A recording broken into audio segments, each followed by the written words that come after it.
Olá, meus queridos da FEMAF, boa tarde, tudo bem? Eu espero que sim. Depois de uma semana aí conturbada de muita atividade, eu espero que esteja tudo bem. E hoje nós estamos finalizando a nossa disciplina de História da Educação e a nossa aula de hoje nós vamos falar sobre o período contemporâneo, a História da Educação na Idade Contemporânea.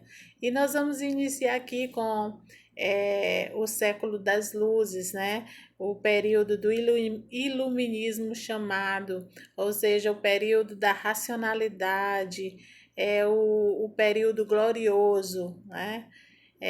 De acessão à educação. Então, nesse período, ficou conhecido como o século das luzes, século XVIII. A educação se tornou racionalista, naturalista, e o ideal liberal de educação estava, né, sendo implantado naquele período.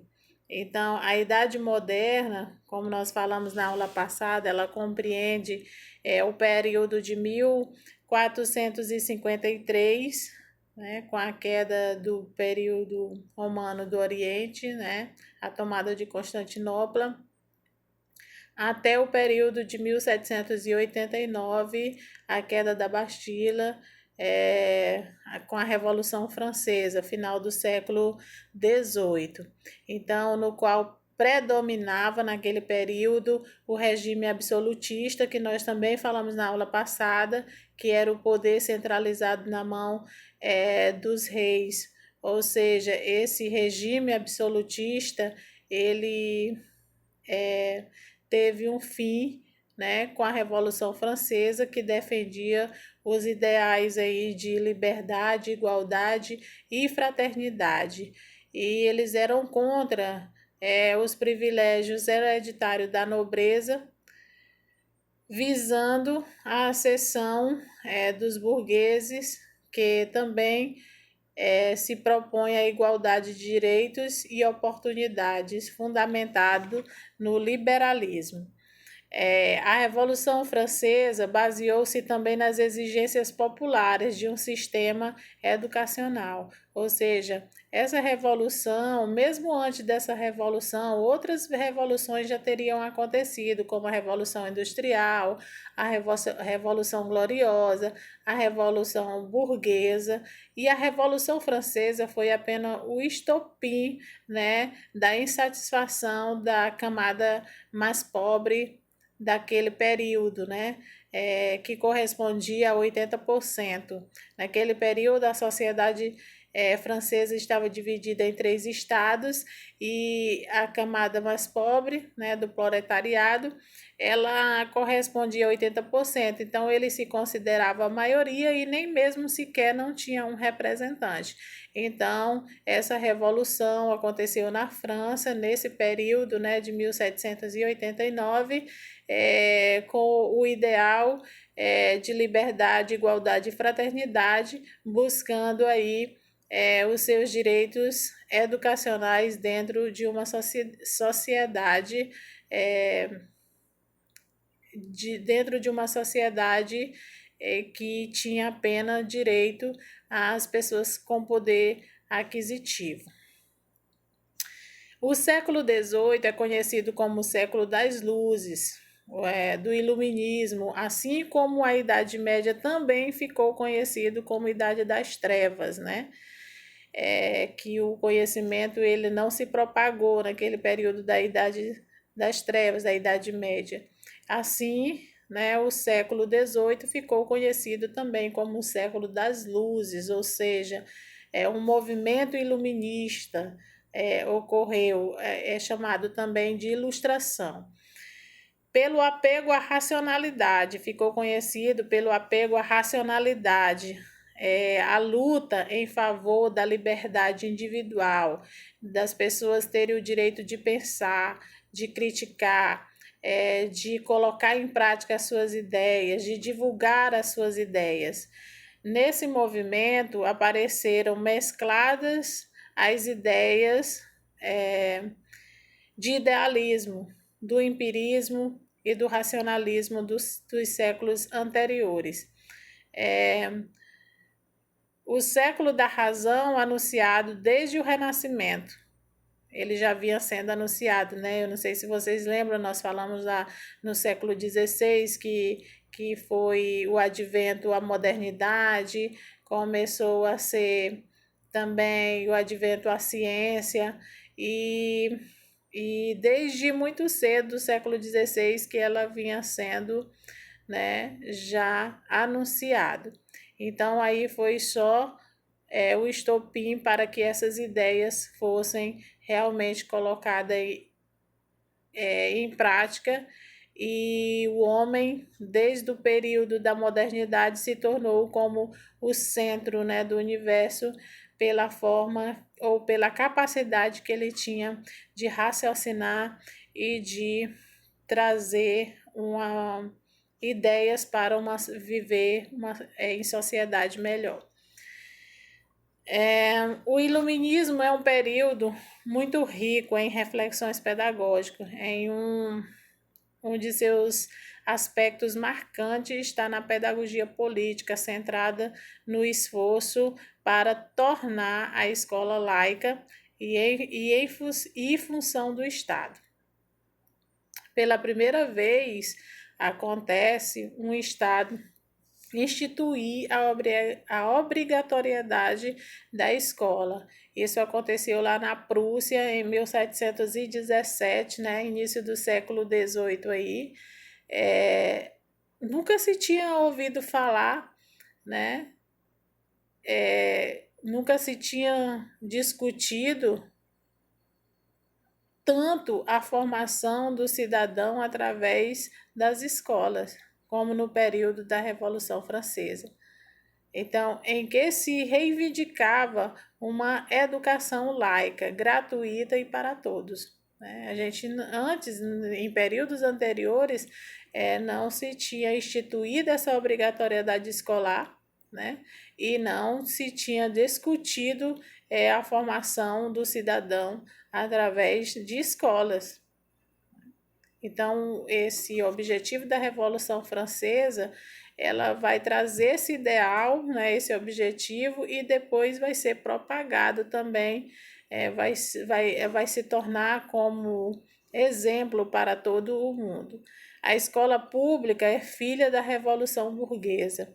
Tem início a ideia de unificação do ensino público, mas ainda é elitista, né? Porque nesse período também ainda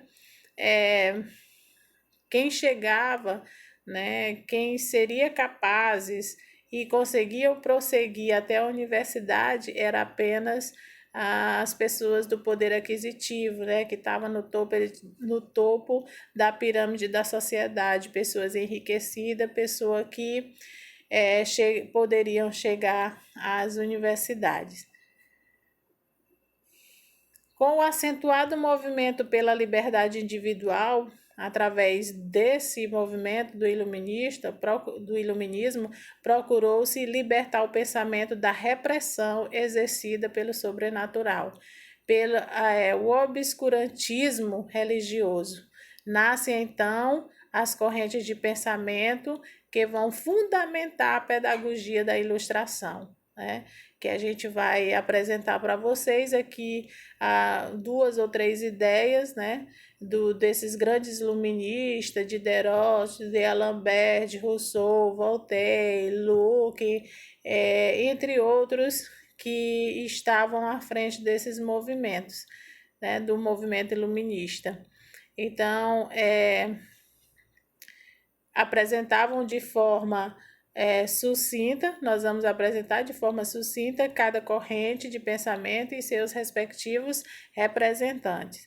Então, na primeira fase, predominou as ideias intelectuais e sensorialistas, representada pelos enciclopedistas, o Voltaire, o Diderot, o D'Alembert, e apesar das divergências, também a ideia de Rousseau.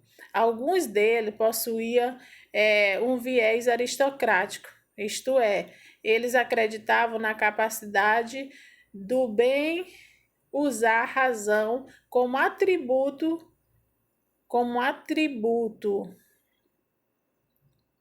usar a razão como atributo de uma elite intelectual, né? Ou seja, tornar essas pessoas, esses elitistas, né, intelectuais.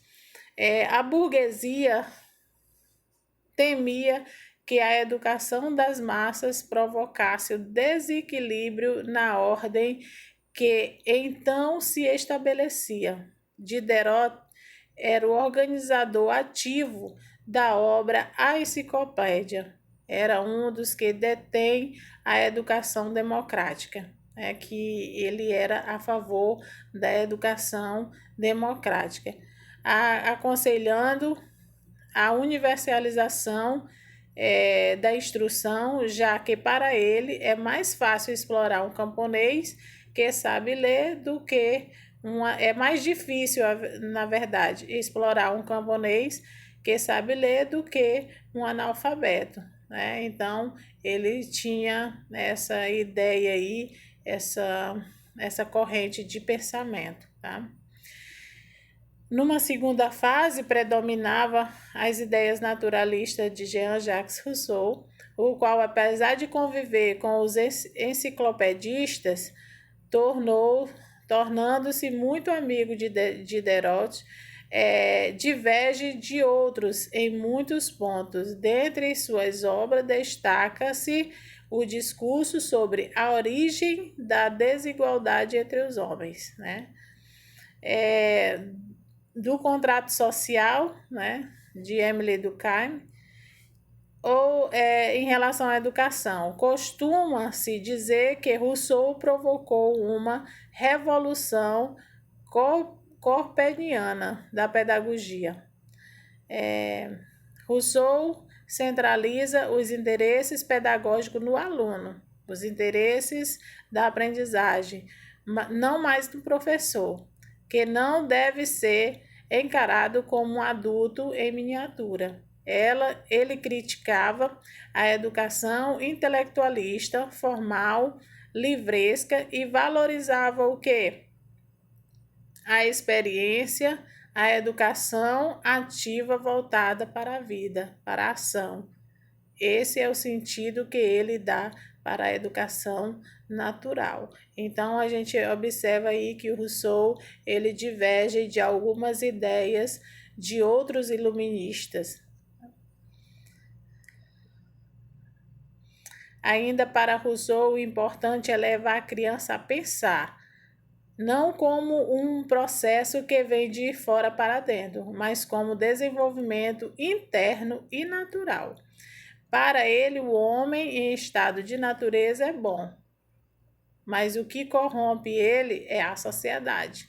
É o convívio na sociedade que os corrompe, que faz ele ser um homem mau, né?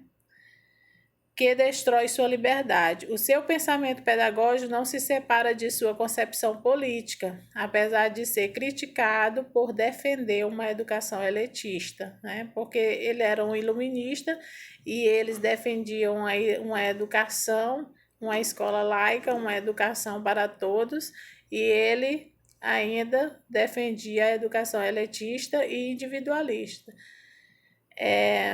nesse período. Ele constitui o marco que dividiu a velha e a nova escola, sendo o precursor da escola nova, que se inicia no século XIX.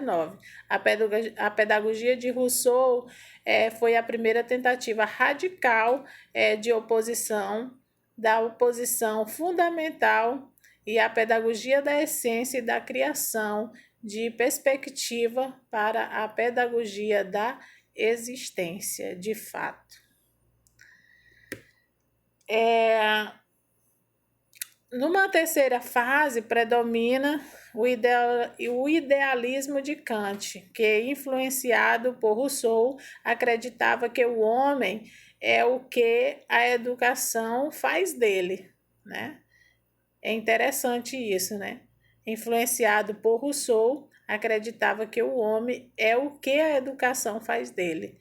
destacando os aspectos morais sobre os intelectuais, né? Para ele, o importante é como a educação pode transformar o homem em si, né? Usando os aspectos morais sobre aquilo que ele aprende na escola, que ele se desenvolve, os intelectuais. Nessa influência definida, o princípio da atividade da educação, Kant escreveu as obras sobre pedagogia, resultado de anotações de aulas ministradas, crítica da razão pura, na qual desenvolve a crítica do conhecimento e a crítica da razão prática, que faz análise de moralidade. Assim, retornou o debate entre os racionalistas, Descartes, e os empiristas, Bacon e Locke. Então, a gente observa aí que cada um desenvolveu corrente de pensamentos voltado para a sociedade e também para a educação. A educação nacional, no século XIX, até o século XVIII, a educação tinha caráter geral. No século XIX, se afirma o aspecto nacional. Ou seja, cada país agora vai se organizar, vai deliberar, vai aprovar e implementar sua política pública voltada ao sistema educacional, de caráter cívico e também ao ensino de cada país, em forma de educação patriótica e nacionalista, como eu falei para vocês, né? Nesse período do século XIX, cada país vai se organizar, né? Dentro do seu próprio país, vai se articular, criar leis, né? Para regulamentar a educação, diretrizes, né? Que vai estruturar, né, essa base dos sistemas de ensino de cada país, tá? Assim como em todas as épocas anteriores, no século XIX, a educação esteve ligada aos acontecimentos políticos e sociais. Isso a gente pode observar que não difere muito da antiguidade. Por exemplo, lá em Atenas, o sistema de ensino acontecia, os objetivos dele eram uns, o romano era outros, e assim sucessivamente. Na civilização egípcia, né? Na Idade Média, esse ensino ele ficou sob a responsabilidade da igreja, né? Que tinha acesso apenas aquelas pessoas que queriam estudar para ser padres, né? Para o seminário. E na modernidade é que ela já teve uma liberdade, mas estava voltada mais para a elite, tá? O impacto da Revolução Industrial nesse século origina a concentração de grandes massas de população e a necessidade de cuidar de sua educação. Assim, houve um contínuo esforço para efetivar a educação do ponto de vista nacional, né? Cada um cuidava dos seus, voltado para o objetivo, né? De desenvolvimento econômico também de cada país. Assim, houve um contínuo esforço para evitar a educação como ponto de vista nacional, do qual procedem os sistemas nacionais de educação até na atualidade. A gente sabe que hoje a educação ela evoluiu a passos lentos no Brasil. Vocês vão ver isso lá na história da educação brasileira, estudar mais minuciosamente esses períodos, desde os jesuítas, no período colonial, no período imperial, Primeira República, Segunda República. Vocês vão ver como esses sistemas de ensino eles foram sendo implantados aqui no Brasil, tá? Então, várias são as transformações ocorridas durante o século XIX, como mudança nas relações de produção com o sistema fabril, né, de fabricação das indústrias, aplicação de conhecimentos científicos e técnicos na agricultura, ampliado a produtividade, introdução de novas fontes de energia como a eletricidade, o utopismo, e a partir daí a gente começa a observar a mudança na sociedade, a evolução e as transformações que vêm acontecendo diante dessas ideias iluministas que foram implementadas no século XVIII, tá? Pode-se dizer que, enquanto a primeira metade do século XIX predomina a corrente idealista, na segunda metade predomina a realista e positivista de Augusto Kant. Conforme já foi evidenciado aqui. Assim, para melhor esclarecermos a influência idealista, apresentaremos seu maior expoente, Hegel, que, apesar de não ter escrito especialmente sobre a pedagogia, exprimiu ideias sobre a educação e os seus trabalhos, tá? Com Hegel, Marx e Engels, estabeleceram as bases do socialismo científico, partindo da concepção histórica e dialética do real, mas não consideram o mundo material e encarnação da ideia absoluta, da consciência, como os idealistas. Marx e Engels invertem a perspectiva idealista. Eles não negam que o homem tem a ideia, mas as explica a partir de uma estrutura material da sociedade em que vive. Né? Essa foi uma corrente de pensamento mais discutida, né, de Marx, né, Karl Marx e Engels, porque ela traz a partir da realidade em que a sociedade vive, tá? A concepção socialista da educação se opõe com a concepção burguesa, já que se forma no seio do movimento popular pela democratização do ensino e defende a escola gratuita e de acesso para todas as crianças, provocando grandes alterações na concepção pedagógica. Então, a gente vê aí que vários movimentos vão acontecer, várias ideias vão serem implementadas e, com isso, a educação vai evoluindo cada vez mais. E a educação para a democracia no século XX. O século XX é fervoroso em acontecimentos que provocam mudança em todas as áreas. Dentre acontecimentos, temos a Primeira Guerra Mundial, né, que aconteceu aí de 1914 a 1918, a Revolução Russa, que aconteceu em 1917, a crise gerada pela Bolsa de Nova York em 1929, que foi o período de grande crise, o fascismo em 1922 e o nazismo em 1933.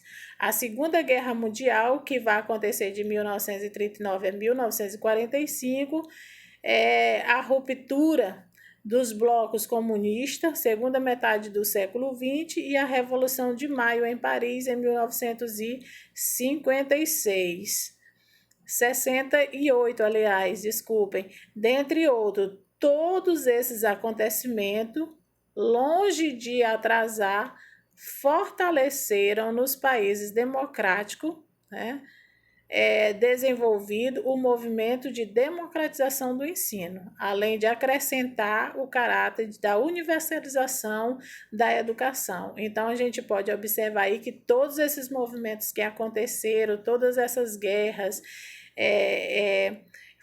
de alguma forma, eles vêm contribuindo, né, para o desenvolvimento de democratização do ensino no mundo, nos países.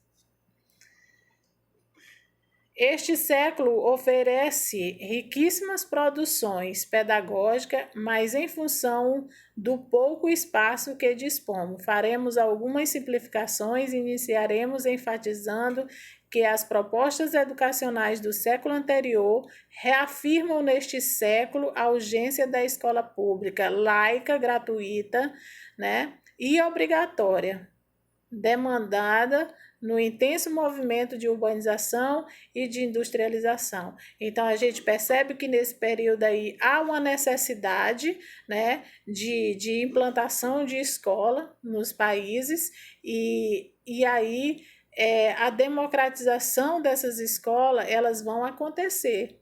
Nos países democráticos, elas vão acontecer. Essas escolas vão ser implementadas, elas vão ser implantadas, elas vão ser construídas, elas vão ser implementadas e a partir daí ela se torna, né, se cria, aliás, uma proposta educacional, né, aonde eles vão trazer com urgência as escolas públicas, laica, gratuita e obrigatória, tá bom? Então, apesar da efetiva extensão dos programas de atendimento, as medidas educacionais tomadas pelos governos ainda são insuficientes, principalmente nos países em desenvolvimento. A gente pode pegar como exemplo o Brasil também, né? A educação ela vem se desenvolvendo a passos lentos, mas faz-se necessário a implementação de políticas públicas para melhorar a qualidade do ensino no Brasil, né? Mas isso acontece de uma forma muito lenta, tá?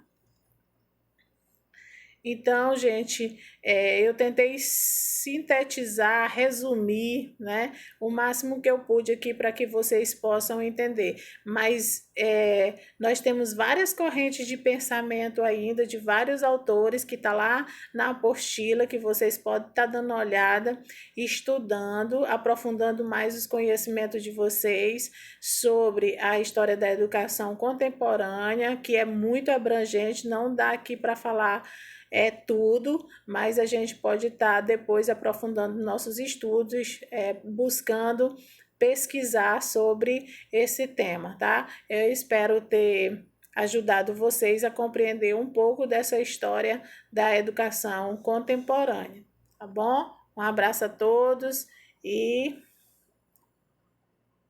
até mais.